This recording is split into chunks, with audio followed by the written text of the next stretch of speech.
প্রতিটা দিন পার করার পরে রাত্রে যখন আপনি ঘুমাতে যান তখন আপনি আপনার সম্পূর্ণ দিনটা হারিয়ে ফেলেছেন, কিন্তু পরের দিন সকালে পুনরায় আপনার কাছে দুটো বিকল্প থাকে। প্রথমত, আপনি কেবলমাত্র ঘুমিয়ে থাকুন আর ঘুমিয়ে ঘুমিয়েই স্বপ্ন দেখুন, দেরিতে ঘুম থেকে উঠুন আর দিনের বাকিটা সময় ফালতু কাজ করে নষ্ট করে দিন। আর পুনরায় আপনি 8 থেকে 10 ঘন্টা ঘুমানোর জন্য নিজের বিছানাটা রেডি করুন।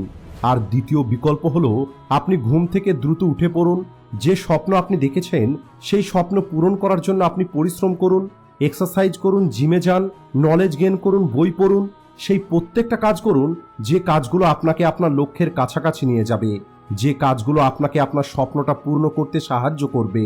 আপনার দিন নষ্ট হয়ে গেছে তো কি হয়েছে, রাতে ঘুমের পরোয়া না করে পরিশ্রম করুন। আপনি আপনার প্রত্যেকটা দিনকে বেটার তৈরি করুন, নিজের ভবিষ্যতের কথা চিন্তা না করে নিজের বর্তমানকে বেটার তৈরি করুন, তাহলে আপনার ভবিষ্যৎটা অটোমেটিক বেটার হয়ে যাবে। রোনাল্ডো যখন ফুটবলার হতে চেয়েছিলেন তখন কিছু মানুষ ওনাকে বলেছিল, তোমার শরীর অনেক বেশি পাতলা আর তোমার শরীর তোমার ফুটবল কেরিয়ারে আগে গিয়ে সমস্যা তৈরি করবে, আর হয়তো তোমার এই শারীরিক দুর্বলতার কারণে তুমি ভালো করে খেলা করতে পারবে না।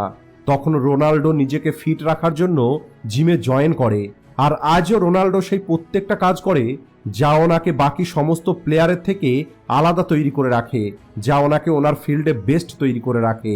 আমি আপনাদের আগেই বললাম, যে তার জীবনে বড় কিছু করতে চায়, যে তার জীবনে টপ করতে চায়, সে কখনোই আপনার মতো অজুহাত দেবে না। সে আপনার মতো সবাইকে এটা বলে বেড়াবে না যে একদিন সারা পৃথিবীর মানুষ জানতে পারবে যে আমি কে, একদিন আমি অনেক বড় কিছু করে দেখাবো, একদিন আমার কাছেও কোটি টাকার গাড়ি থাকবে, একদিন আমার কাছেও অনেক বড় বাড়ি থাকবে। তাহলে বলি, যখন হবে তখন হবে, কিন্তু এখন আপনার কাছে কি আছে? আর যদি এখন আপনার কাছে কিছু নেই, তাহলে আপনি কেন পরিশ্রম করছেন না? কে আপনাকে পরিশ্রম করা থেকে আটকে রেখেছে? কে আপনাকে মানা করছে পরিশ্রম করতে? কে আপনাকে বলেছে কেবলমাত্র আপনি মুখে বড় বড় কথা বলবেন? আপনিও পরিশ্রম করুন, আপনিও ঘাম ঝরান, নিজেকে কষ্ট দিন। অন্যদেরকে আপনি বলে বেড়াচ্ছেন আমি এটা করব, আমি সেটা করব, কিন্তু তার পরবর্তী দিনে আপনি কি করেন?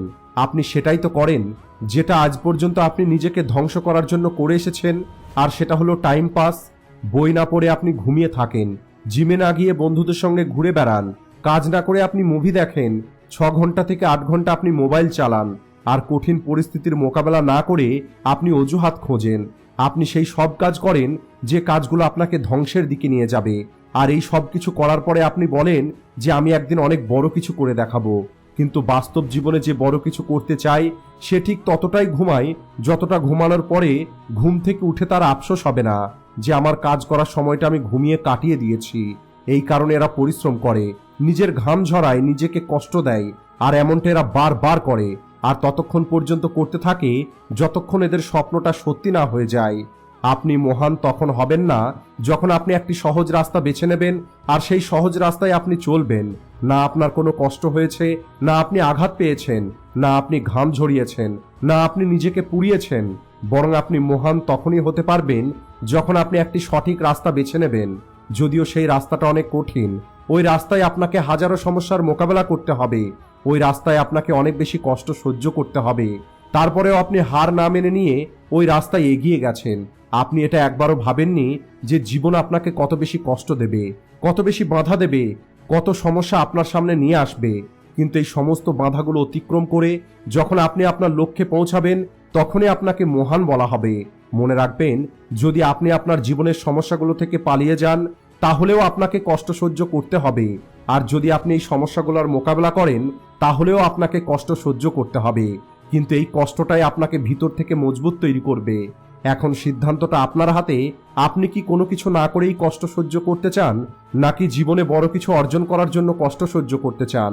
ভিডিও শেষে আমি আপনাদেরকে কেবল একটি কথাই বলতে চাই, জীবনে আপনি এতটা পরিশ্রম অবশ্যই করবেন যে যখনই আপনি আয়নার সামনে দাঁড়াবেন তখন যেন আপনার নিজের উপরে গর্ব হয় যে আমি পরিশ্রম করেছি, আমি অনেক পরিশ্রম করেছি, আমি আমার সর্বোচ্চ চেষ্টা করেছি।